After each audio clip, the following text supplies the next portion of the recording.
Се продлабочуваат поделбите меѓу израелците во однос на политиките на Нетањаху за справувањето со војната против Хамас во Газа.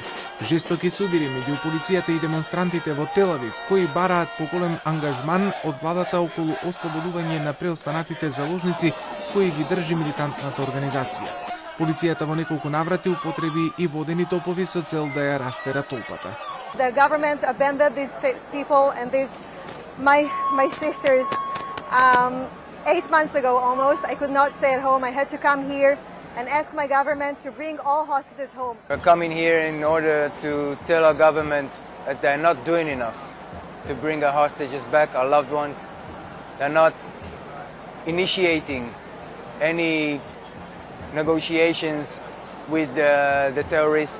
Ситуацијата дополнително се вжешти откако Меѓународниот кривичен суд во Хаг донесе пресуда со која бара Израел веднаш да ги прекине војните операции и да дозволи хуманитарната помош да влезе во земјата. Луѓето во Рафа ја поздравија пресудата, но бараат целосно запирање на израелската офанзива.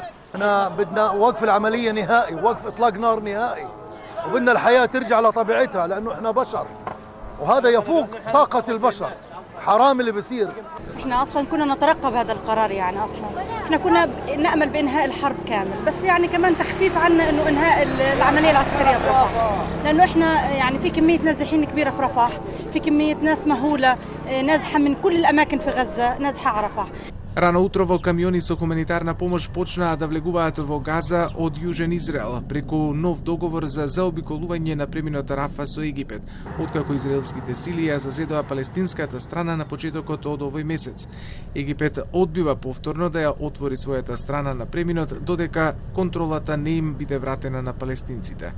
Тензичната атмосфера во Израел дополнително ја подгреа и судирот меѓу полицијата и ултраортодоксните евреи, кои премина во насилни инциденти откако владата донесе итна одлука со која се забрануваат овогодинешните празнични свечености по повод Лака Баумер.